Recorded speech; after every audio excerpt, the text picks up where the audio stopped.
Hello and welcome to episode 13 of the Dirty Side of the Grid podcast, where we've turned up late to qualifying, but no, Michael, this isn't right! And now we're in P1. If you get that reference, if you don't get that reference, go watch like the highlights of the last race of last season, and you'll fully understand there. Do you know what the best part is? That's the first time you've done the intro in one go. I know. That first take. Incredible scenes. But anyways, this episode we're going to be discussing the 2022 regulations. That intro is just too good. that TikTok, if it doesn't get like 3K views. And we're going to be talking about like what's different from last year, what's improved, what to expect from the cars, and hopefully losing, you know.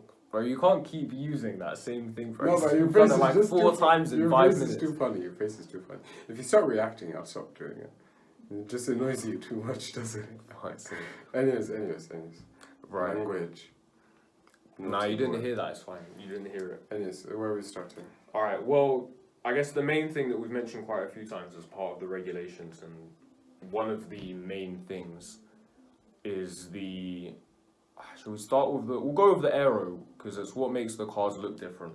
Yeah. So this current generation of F1 cars started technically in 2017, because they made the cars from extremely skinny to these really fat ones. You see the fat tyres, the fat aero, the huge deep wings, which used to be a lot higher and skinnier.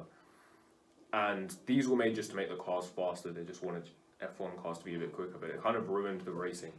So do you reckon that they'll actually improve the racing now that they've changed the aerodynamics? I think they've had a few years to look at the aerodynamics, and I think probably like simpler aerodynamics. They've changed the kind of philosophy of how the car generates downforce. So like they brought out, like I think people think like they got all this new technology, but in reality it's just recycled really old tech. Like Venturi tunnels were used in like the 70s, I think. 80s, I think. Yeah, end of 70s probably. Yeah, so all of this is not new, it's been there, but I think the idea of just stripping it down, like teams were investing way too much money to bargeboard areas. Like, and it was just, it didn't look nice. Like, the cars just looked bad. I think this is the first time where I've seen them go with new regulations to slow the cars. I think the cars are not going to be, like, slower that much, but as in, slow the cars down with the aim of making them, more competitive, essentially. Yeah. And that has been the whole outlook on, like, everything going into the season, not just the aerodynamics, but also, like, the budgets and everything like that. And so it's interesting. I'm interested to see like how it reacts. Obviously, I don't think we'll know until the cars are on like the racetrack. No, yeah. All of this is speculation. Yeah, I think like people have speculated, they're going to be very bad at following, and some people are saying it's going to be amazing at following. Some say that it's very bad based on like simulation work. But at the end of the day, simulation work is based on like it's not fully accurate. Yeah, true. And like driving a simulator is very different to jumping in a car and actually driving the car. So I think I'll be interested to hear what they say at the drivers after testing, essentially, their first testing True, session. that would be very interesting to see what they say. But I mean, to put some numbers on it, the 2019 cars, when they're one car length behind another one, so about 2 meters, they lose 45% of their downforce, which is loads, and even... It's about half. Yeah, so they lose half of their performance lost within one car length. So if you're trying to follow someone between a bunch of corners, it's a long day for you. But in theory now, with the testing they've done on the new cars, obviously all simulation based, and this isn't from the teams, this is from F1 themselves, they're saying the new loss is now 14%. It's also supported by wind tunnel testing. Yeah. So, but I think 14% I think is too optimistic. Like, I think it probably... As with anything in testing and theory and stuff, it's I think, always a little but bit even if you say, like, if it shoots by, like, say, 11%, that's still 25%. That's still an improvement of 20% on cars that are in front of you. Yeah, so yes. That is an improvement of 20% is huge. Like, you go from losing, like, you go to losing 25% instead of nearly 50%, like... So you go from losing half field to a quarter. It's big gains in one thing. I think obviously like this is just the start of them improving it. There's always going to be the case of the car behind is going to be losing some downforce. Yeah, just always do like that, physically, that's how it is. But I think as we go along, they're just going to chip at it. And I think it's a good idea in the sense I actually really like the idea of this new aerodynamics. Even if it doesn't fully work, like even if it's like say 35%, so it's only or even if it's 40%, Yeah. the shift essentially from the F1 organization essentially from looking at it as we just want quicker cars to we want to improve the racing. I think that's amazing because now it's the focus is improve the racing for the fans. Yeah. As with Liberty Medias, they've been trying to do in all aspects. Let's seen what they've done, but this seems like it's a good way of doing it. Rather than just making the cars faster, which is great, it's making the racing more entertaining is quite good. But I do feel like they're limiting the engineers somewhat because I know that this time most of the cars standardized, so they're saying that not only are the rules like a lot more than they used to be. Like I think Adrian Newey said this is the biggest set of rules since. It might have been ever since the 80s. I think it was. There was a certain regulation change in the 80s. He said this is the biggest one since then, which is insane. And on top of that, I think they've done.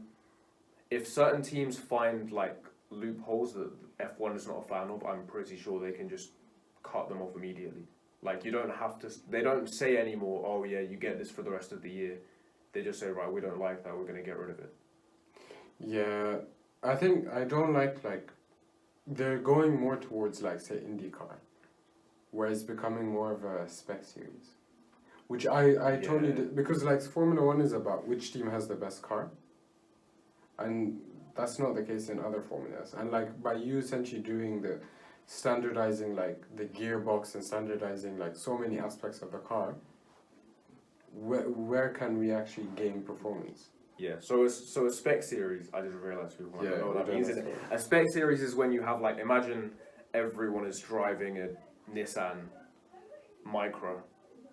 So imagine all the drivers get shoved in a Nissan Micra and they're going around the track. So it's purely based on driver performance. But with F1, the whole point is there's meant to be creativity with the engineers, there's meant to be a difference. So the cars are meant to vary in performance anyway. Some cars are meant to be better than others. But I feel like with all of these regulations, they're probably limiting that quite a lot. Yeah, but I think also in the second sense, it's always like the engineers are always going to complain. This is too restrictive. This is this. So you don't really know how bad it is until you're actually the engineer designing the car. But I reckon it's probably like.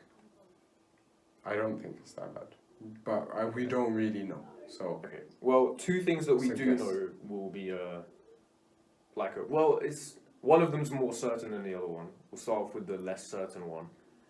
Because there's now less downforce being generated. Well, so with the way that the downforce works, if they're going at slow speed, they're saying the cars are less predictable and they're harder to control. Will they be worse at slow speed now? Because it sounds like with the tyre difference, even if it's slower, worse at slow speeds, just remove slow speed races. So like Monaco goes. Yes. Nah, there's no way. Yes, I'm satisfied. If Monaco goes, that's just the best day of my life. Do you reckon there'll be like loads of crashes at Monaco?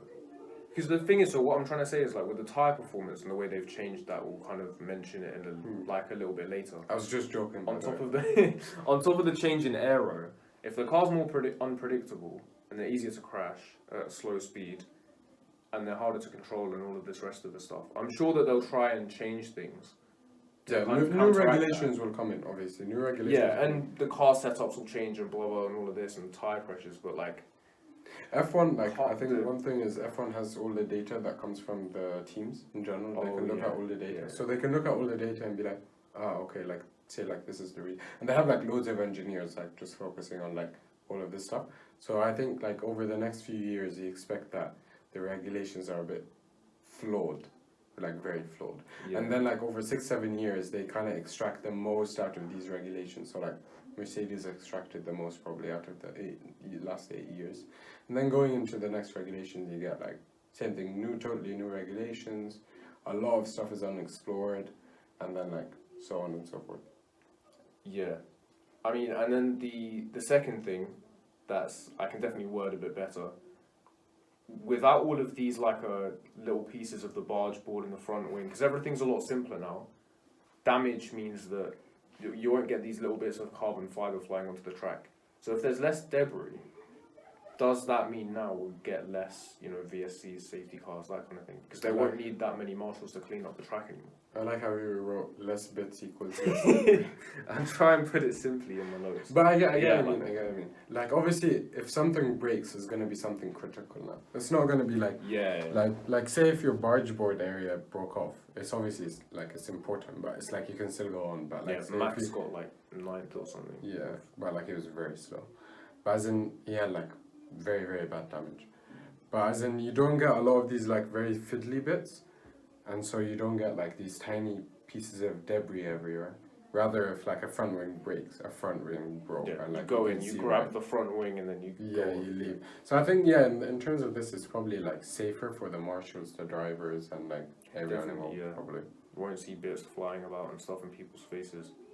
But do you have any predictions for which I don't want to do predictions too much, but any idea on who would adapt best to this kind of thing? Anything in general, in terms of the new rules, what you've heard about them? I think, you say, probably, I put, if I had to kind of bet on someone, I bet on, say, someone like Mercedes. No, just the driver, specifically. Oh, driver specifically on, the car being very unpredictable. Yeah, unpredictable car, tough to drive, new regulations. Who's a driver that would be able to adapt quickly to the change? My friend, every time we talk about Daniel Ricciardo, he just gets very upset because we we just mock Daniel Ricciardo. So I'm not gonna mention him. He's gonna hear this and he's just gonna be upset now.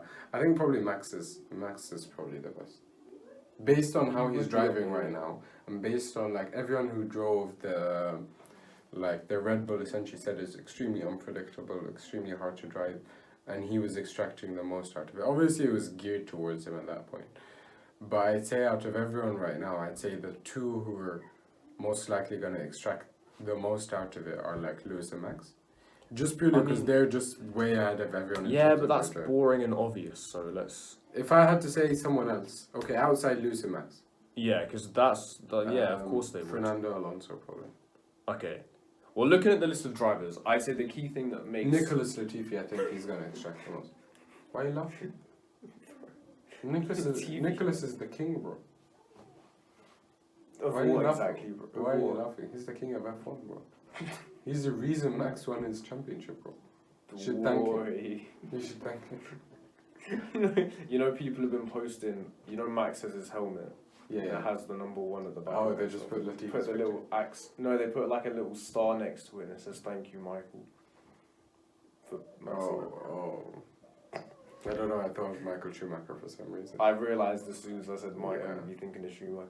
Anyway, so the key thing that makes drivers different, the best way to tell a good driver from a bad driver is when they're put in a new car who adapts quickly. Yeah. So Lewis in his first season was very quick. Same thing with Verstappen. When he first got put in the Red Bull, he won his first race. George Russell did very well in the Mercedes when he was put in I don't want to really comment as much on George because I feel like it can go one of two ways. He can adapt really, really, really well to the car and just smoke Lewis, or at least if he doesn't smoke Lewis, he go toe to toe with Lewis the whole. I think if he goes toe to toe with Lewis the whole season and it's fairly equal, that would be very impressive for me. I think that just achieved everything, and that shuts up everyone about how good he really is. True, yeah, definitely. I think I'm not really sure. The other thing is he could just be like Valtteri, basically. It could just take him a long time to adapt. I don't think it's gonna take him a long time to adapt based on he's jumped in teams before and he's won formulas in his first season. We said this last time, he won F3 and F2 back to back. Yeah, so he's been able to adapt very quickly to new formulas, new cars. Formula 1 he's done very well, but obviously with Williams it's quite difficult to tell. But the only thing we can go off in Formula 1 was Bahrain. There was a Bahrain. Yeah, Sakir. But basically, the one thing that's good to say about that is he went into that car in 3 practice sessions and in 3 practice sessions. He got into a car that was too small for him. The seat was too small. Yeah. He wore shoes too small for him. Yeah. He used a steering wheel with a different layout. Yeah. He had never used DAS before. He didn't even know what DAS was. Yeah. And he's still like, they told him, don't worry about DAS, we'll fix it. Like fix it as in it doesn't move. And just essentially you drive the car. He's like, no, I want to learn what DAS is. He learned it and he's able to use it during the race weekend. I think that says everything you need to know. And then he destroyed Valtteri. He lost qualifying by like less than a tenth or something, or less than half a tenth. It was a very small amount. Then he destroyed Valtteri Bottas on the start, led, then also overtook Valtteri in an incredible way. And did all of that, blah, blah, blah. Yeah. That was a very nice overtake. So I guess, just to end this section quickly, the ones to watch would be the people who adapt quickly and also the experienced drivers, because they know what it's like. Sebastian. So, Alonso, Hamilton, Sebastian. Leclerc's very talented. I'd say he's another one who gets... When he got put in the 2019 Ferrari, he almost won his second race. Yeah. Well, he should have won his second race, but his engine failed. Yeah, but I'd say like the ones that really stand out for me would be probably George and Fernando. I'd have a longer list. I'd say Alonso, Hamilton, Leclerc. No. We said Russell. Like Max and Lewis are out of the list. Oh, okay, right. Taking them out. So choose two essentially after Max and just two. Yeah, that's what I'm saying. Because I chose like Fernando and George probably. I would go with. I might have to just go with George and Leclerc. That might be more safe. Yeah. Better than Alonso. Not better than Alonso, but I feel like they'll prove. I feel like the Ferrari will be better than the Alpine. No, we're talking about who's going to adapt best. Oh, if we're talking purely drivers, Alonso and Leclerc. Yeah. Wow! Are you high? He's good, bro. He had one season in Sauber, went to Ferrari and won 2 races, and he should have won 3. Let's go on to the next thing. Yeah, he had that like way overpowered Ferrari that was fake. Well, yeah, but he still drove well. Last year, I don't know. Last year I was not very impressed. Last year was quiet, but he was consistent. He did well. He still should have. He came very close to winning, twice. Once if he didn't bottle it at Monaco, and once if he. Monaco was his fault. Like that's why I said if he didn't bottle it, yeah. And then Silverstone. You can't really ask him as much about like the other one in Baku because like everyone just. No, I said Silverstone. Yeah, Baku you can't. Silverstone is not even his fault. I think just like Monaco. He was just unlucky with that. Yeah. Anyway, so he's not going to find himself in the lead in like Silverstone basically. True. So what else is changing? We've done the Aero.